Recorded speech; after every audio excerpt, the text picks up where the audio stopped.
And now we're live. Look at this. This is beautiful. This is beautiful. I done got some space because I got a lot to say, and there's a lot of energy to give to all of you. Welcome. Thank you for showing up. I appreciate you following along on this beautiful journey. There is so much to cover in this very powerful video, and I promise you that you're going to be able to follow along with what I've created in the structure, and you're going to feel and see some improv, as well as you're going to have an opportunity to really feel energy in a different way. Okay, and that's coming from one, because I'm not sitting down. So the energy that I'm able to help deliver and what I'm capable of creating with you and for you out here is different, because I'm not sitting down, and I got the gain dialed in on the mic, so we should sound like frickin' studio, okay? Because we're in the studio. All right, so check this out. I'm jacked up, I'm revved up. My love, my life, the passion to be here, to be giving these messages to you, to know that I have come from what I've come from, and I am here in this beautiful space to offer this stuff to the world. This is powerful. This lights me up. All right, so first and foremost, to open this up, no one can give you life and the desire to win.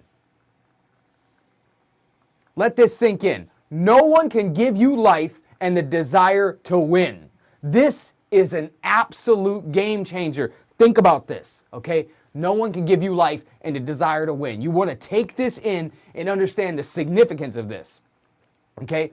And let me give you this from a perspective of power. I want you to be taking this in. There's a lot of energy here. It's a lot, okay?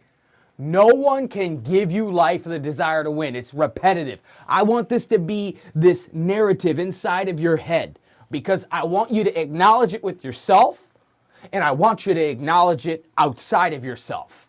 First and foremost, in order for you to really go somewhere, you got to first ask yourself, are you alive? Are you giving yourself life? And do you want to win? Because nobody else can resurrect you or make you alive and give you the desire to win. Now, Jesus could do that. I'm not here to preach Jesus' message. That's up to you to follow that path. From a spirituality standpoint, you could get connected. You can get plugged in right now to real life. Okay, so let's go with this. No matter how strong our energy is, no matter how strong my energy is, your energy, your cousin, your dog, whoever, no matter how strong their energy is, no matter our intention, regardless of our inner superhero, no one can resurrect the dead by breathing life into them. Nor can anyone help a quitter decide to play the game and actually score wins and become a winner. Follow along with me, okay? This is because the way the human mind works.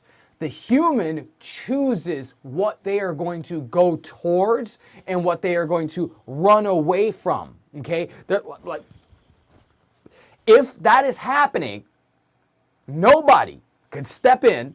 I mentioned some religious biblical stuff. Nobody other than a savior of that nature could step in and help a quitter decide they want to win.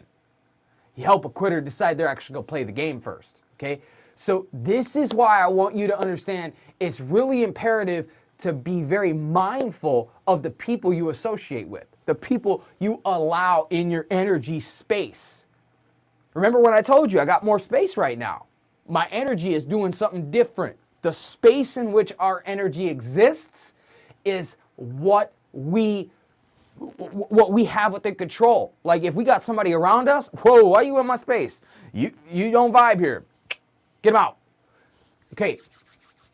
So this is another topic within this topic, because it would be irresponsible of me to create a video that doesn't talk about the overarching problem opposed to only the symptom. So here is a part of the overarching problem that is actually a symptom. And this is real perfect. This is good. Okay, so this is why when people ask me, well, what do? I say, look, I'm in personal and professional development. If somebody is an entrepreneur and they want to create some outcomes in their professional life, we can address the personal challenges and the professional challenges that will come up along the way. It's pretty simple, right? They're like, wow, so are you a life coach? And when they ask me if I'm a life coach, I say absolutely not. Because many people are not even alive, let alone coachable. Now, this is some powerful stuff. I appreciate you coming through, watching, coming back, watching the replay. If you're watching it live, let me know. I might be able to see something pop up on that screen. If you're watching the replay, put something in the chat, hashtag replay. I want you to understand this is absolutely imperative to get. Whether you're a coach, whether you're an employee, I don't care what your situation is, right? If you understand that you cannot coach people that are not alive, that there's not a life coach that could breathe the life into somebody to then coach them, because they're not actually being a life coach at that point. They're being the paramedics, and the paramedics gotta put those paddles on somebody's chest. Boop, boop. They gotta bring them back up. Okay. And the paramedics might have to bring them to the doctor, okay? So in order to even coach them, we got to get them alive. A lot of people aren't alive, okay? And I loved it. I got this energy. It's spread out. Whew. Okay, so the other thing here, and I touched on this, and I'm going to go over it again, is a lot of people, they're not coachable. Now, this is a problem. This is a really big problem because we have very few real leaders. If you're not a leader and you're not coachable, you'll never be a leader. If you're not a leader and you're not coachable, you'll never be a leader. So if you're, I know it all, got everything figured out, I'm good. Oh, my favorite are those financially set people that got life figured out. They're 70 pounds overweight, 50 pounds overweight, 100 pounds overweight, maybe just 20.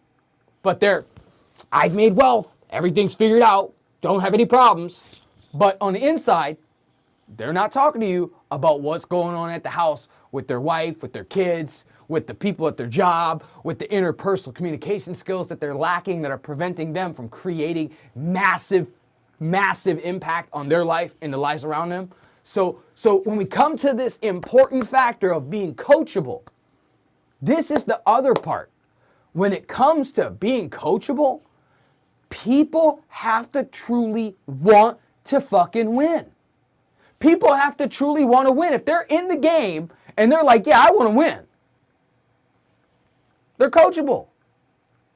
Now, don't get me wrong. That's not the only qualification. There's another component to it. But if they're in the game and they want to win and they know they can't win alone, they're more inclined to be coachable because they understand the value add of being coachable. Now, this isn't about being coachable. This video is about understanding for you, whether you're a coach, whether you're in a relationship, whether you're a manager, that you cannot give someone life and a desire to win. This is important. It's really important.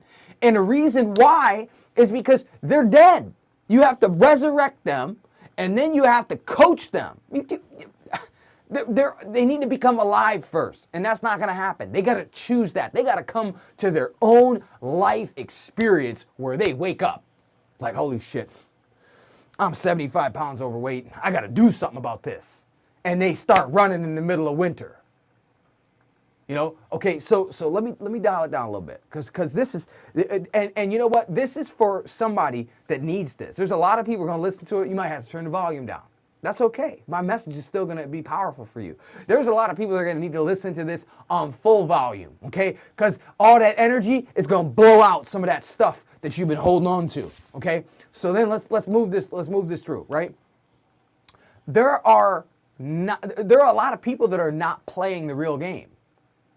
Okay, they're playing a game within the game. You remember that I don't remember what it's called, but you open up, like, call it the egg. You know, they had those on Easter. You open up this egg, and there's another egg inside, and then you open up that egg, and then there's another egg inside. You just keep opening it until you get to this, like, really itty bitty, tiny little itty bitty egg on the inside, right? Okay, so that's like a game within a game, right? It's like you're playing a video game, but in the video game, your character sits down at a chair to play a video game, and then a screen pops up and you're playing a video game within the video game.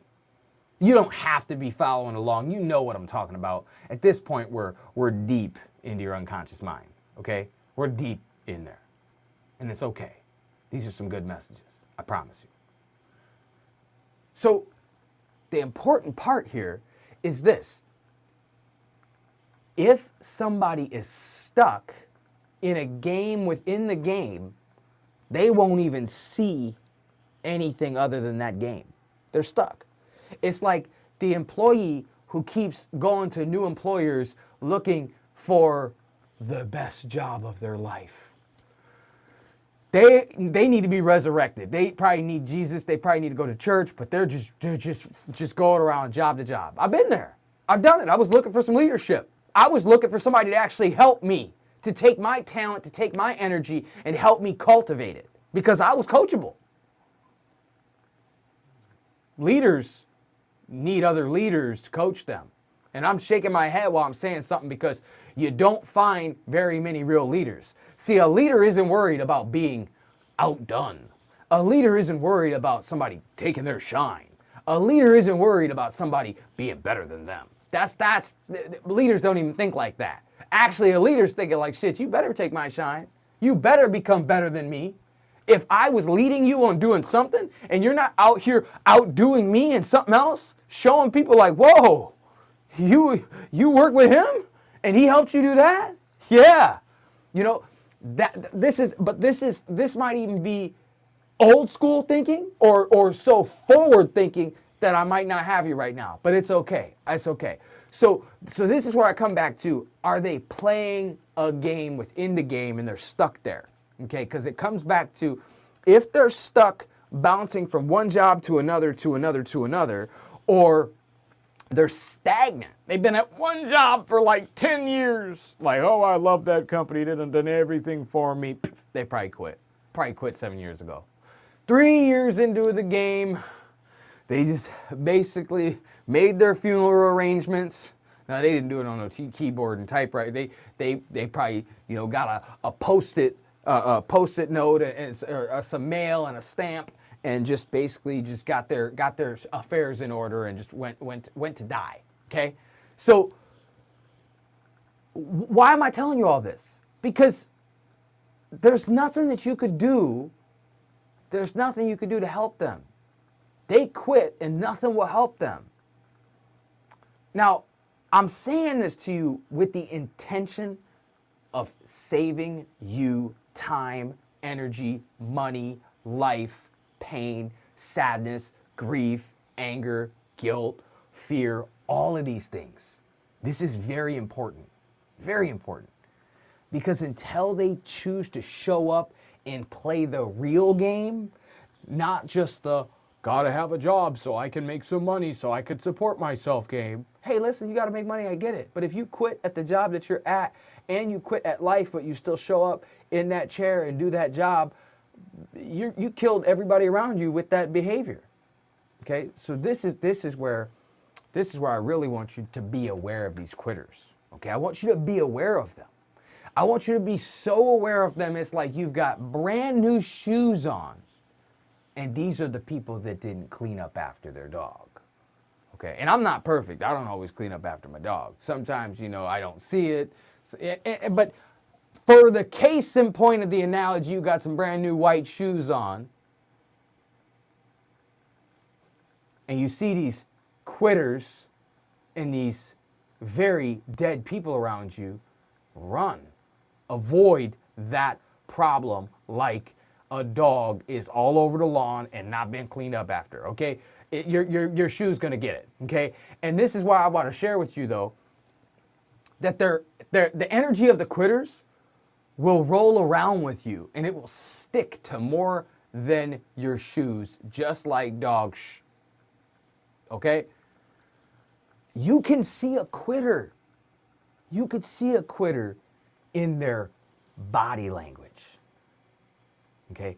You could see a quitter in their body language. I met a guy recently, really good guy, from New Zealand originally, lives in Hong Kong, and I compliment him. I'm not going to get more detailed than that because it might not be healthy for all that full transparency. We had some personal stuff in just a few seconds, and that's just what my energy does. But literally, I complimented him on being in such good physical shape.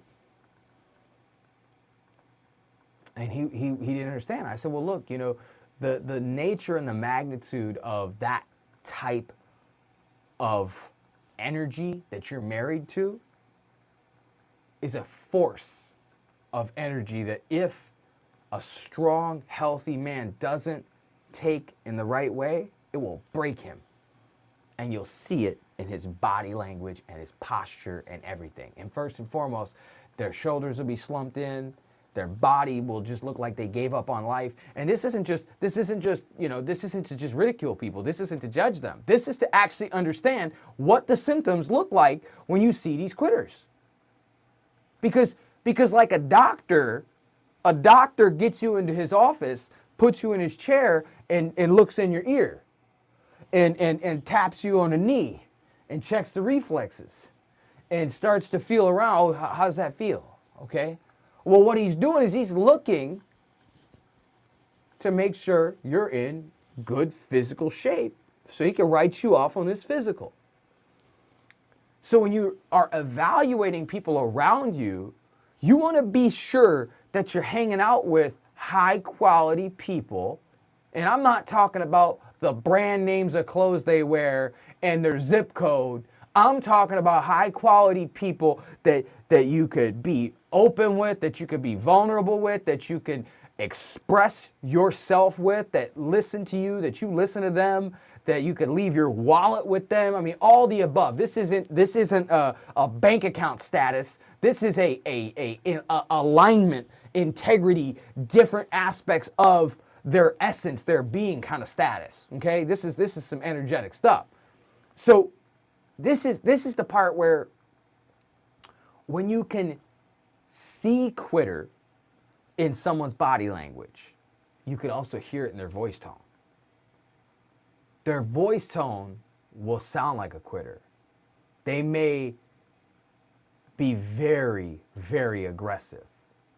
And I'm not talking like how I talk. I talk aggressive because I got a lot of passion. I talk like I have seen some stuff that I want to save a lot of people a lot of time from.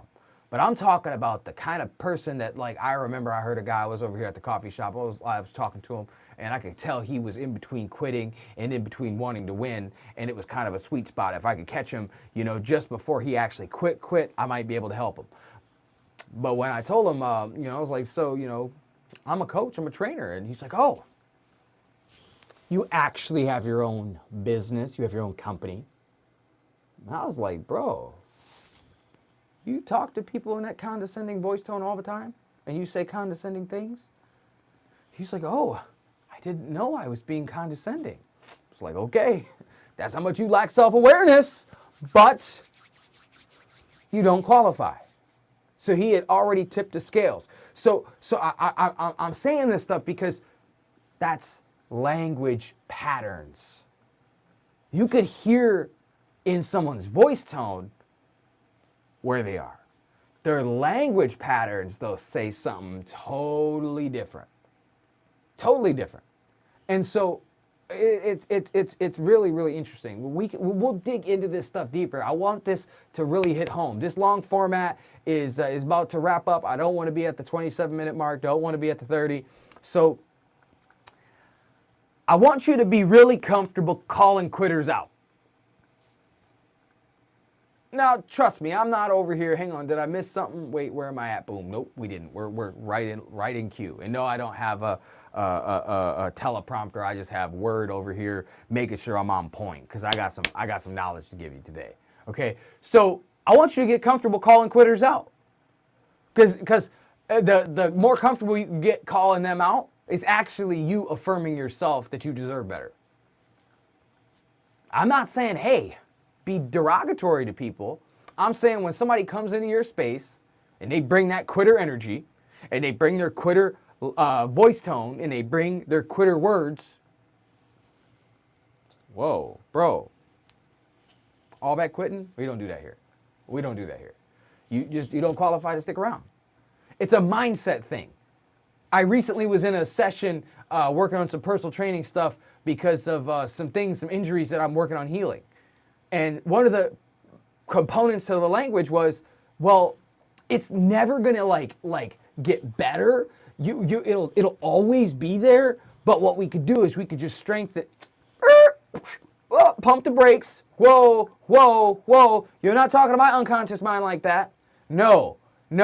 I sat in a hospital. They told me I might not walk again. I needed their surgery. They needed to cut me open. Whoa, pump the brakes, get out of here. Selling me a surgery, selling me a belief in my mind that I can't achieve something, I can't accomplish something, my body can't heal. Pff, no, get out of here. Don't subscribe. You don't have to like it. You take it how you want it, apply it how you choose. Call quitters when they're trying to sell you quitting. Call people that are used to losing and are selling you some losing advice. Call them on it. That's some quitter shit. I'm not with it. Thanks for stopping by. Don't do it again. Okay. All right. So we're gonna wrap this up. I'm gonna bring the energy down just a little bit on the close. I really want you to take this energy in. There's a lot of value here. Okay. So call them out is huge. And I say this for this last piece on this, and I'm gonna pivot over to this next piece. I'm gonna wrap these couple of pieces up and we're gonna get out of here, okay? I say this because a lot of times people get, and I'm over here like trying to catch myself. I got so much energy I could give to this topic. I've met a lot of quitters, have a lot of quitters in my family. Don't talk to them. Still love them. It goes down to loving people where they are. But if you don't call a quitter out, you'll create problems in your life. And here's how and here's why. Because you got to get comfortable with boundaries to a point where you can keep other people with this nice fence or a buffer between getting within the sphere that's too close to the precious goods, right? And here's the challenge. A lot of people tend to give more empathy and more respect to a stranger than they do to the person they're intimate with, to the person that they're in love with, to the person that they're sharing a bed with, to the person that they're sharing body fluids with, okay? And so this is the part where I want you to get really, really comfortable calling quitters out here so you can have a deeper connection over here. Because what'll happen is if you hold this person to this standard and hold these strangers to a much lower standard and let them get away with shit, then this person over here will inevitably feel as if though their feelings and their emotions don't matter. Because you'll stop them from quitting. You remind them, hey, whoa, don't do the quitting stuff. Let me love you up. Let me give you a hug. Let's pivot this. How can we channel this energy in a better, healthy way? Do we need to express this energy? Do we need to allow this to pass? That's okay. That's good. But if you're going to coddle these people you don't know, strangers, colleagues, people around the office, whatever it is, you're going to coddle them, but hold your loved one to a higher standard, you're going to have problems. Big problems. I've seen it. I've watched people do it with me. I have family that'll treat their friends better than they treat me. Don't call me. Don't text me. Don't come by. Don't need it. Don't be on that. So let's wrap this down because I told you we're not being here till 27. Okay, so love these people where they are and leave them there. Let them be. Okay, no, that does not make you wrong. It doesn't make you judgmental, and it doesn't make you a bad person. Listen, marketers judge people all the time. Marketers put people in segmented groups all the time. Marketers put people in boxes based on their income brackets all the time. Now, I'm not telling you to become a marketer. If that's what you want to do, follow Brendan Burchard and learn. What I can tell you to do is to take this sentence the most serious as possible, because you have to, first and foremost, go ahead and get this water in. Hang on, we're wrapping this up. You have to first and foremost take you so seriously that you love yourself the most, okay? And that's the part that nobody can change, right? And you can't be wrong, you can't be, being, seen that way by protecting your energy, your space, your life, what you want to create. You're not going to go anywhere with quitters, I promise you. All you're going to do is keep losing, okay? Because they ain't even playing the game. Okay, so this is it. Think of this like the fire department. You're not the fire department, so stay out of burning buildings, okay? And if you do choose to enter them, because you own this, I can save them. Jesus sent me. I've got superpowers. We're going to do this. I can help them. Remember that stuff they told you when you were a kid? Have a buddy with you. It's called the buddy system. You need a buddy with you. You absolutely need a buddy with you. And then last but not least, I want to thank you. Thank you for being here. Thank you for watching this video. Thank you for allowing these things to touch you and bring some value to your life and hopefully help you with something you're going through. I absolutely respect and love all of you. Thank you very much. And just so you know, everything that wasn't written was improv. My name is Derek Boykin. I'll see you guys soon. Have a great day. Bye-bye, everybody.